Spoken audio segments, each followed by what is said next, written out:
Vipi mdau popote ulipo, nimetumaini yangu kwamba uko salama kabisa, na karibu tena katika channel yetu ya Sele Media. Wiki jana bana kulikuwa na show moja amazing sana ya msanii kutoka Nigeria. Hapa tunamzungumzia African Giant Burna Boy Odugu. Manze alipiga show moja hatari sana PV Nairobi mtu wangu, ambayo ilikuwa imeandaliwa na majamaa wanafahamika kama Mad Fun Experience mazee, na organizer cha kushangaza alikuwa ni mwanamke bana, au sio?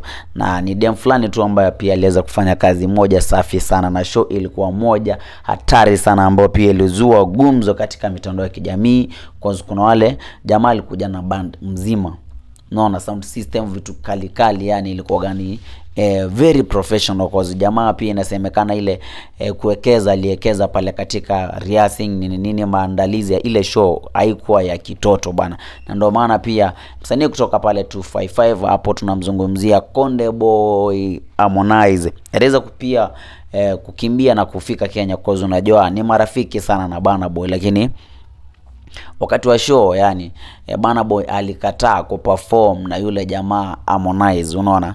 Lakini yeye akasema manager wake ambaye pia ni mamake ameweza kukataa, na reason ambayo walipeana, waliweza kusema jamaa akufanya sound check na nini, so hawangemruhusu kuingia stage na kuperform naye. Lakini pia hiyo ilikuwa tu ni reason tu ya kufunga tu Harmonize macho, cause pia jamaa alionekana aliweza kuperform na wana Sauti Sol ambao pia kulikuwa gana mushke kidogo, koza alikataa kuperform na Chimano. Lakini au wengine Fancy Fingers, Savara na Bien of Sauti Sol mazee waliweza kushiriki pamoja katika ile performance bana. So Sauti Sol waliweza kuperform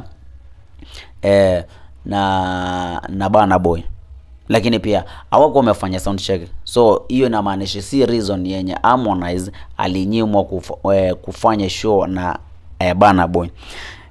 Kitu cha pili sasa, mbona wakakataa kufanya show na Chimano na akafanya na band member hayo wengine watatu wa Sauti Sol?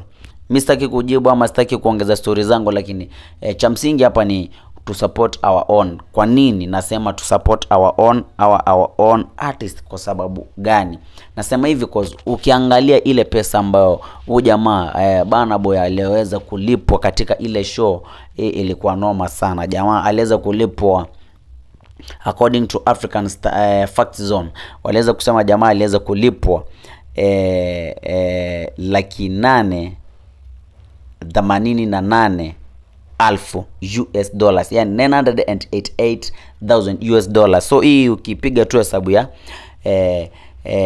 haraka tu inakuja approximately 129 million Kenyan shillings. Yani Burna Boy aliweza kulipwa 129 million Kenyan shillings, na ukilinganisha na show yake ya 2019 jamaa aliweza kulipwa $38,600 US, ambao ukipiga tu hesabu ya haraka inakuja less than 10 million Kenyan shillings. So angalia kutoka 2019 to 2025 March, hiyo ni miaka kama 6 kama sijakosea, na jamaa ameweza invest na results ikatoka, yani ni zaidi ya mara 15, yani kwa hiyo unaweza na amelipwa 129 Kenyan shillings na ni 129 million Kenyan shillings kutoka less than 10 million mtu wangu. So tukisupport our own artist mazee, pia watakuwa naingiza mkwanja mrefu, na pia hiyo pesa itasaidia sana uchumi ya Kenya bana. Sio mimi sina mengi, lakini tunipe maoni yako bana kuhusu hiyo show ya Burna Boy pale chini kwenye comment section. Na kama ndo mara yako kwanza kabisa kutembelea hii channel yetu, na kuomba take a second or two and consider subscribing.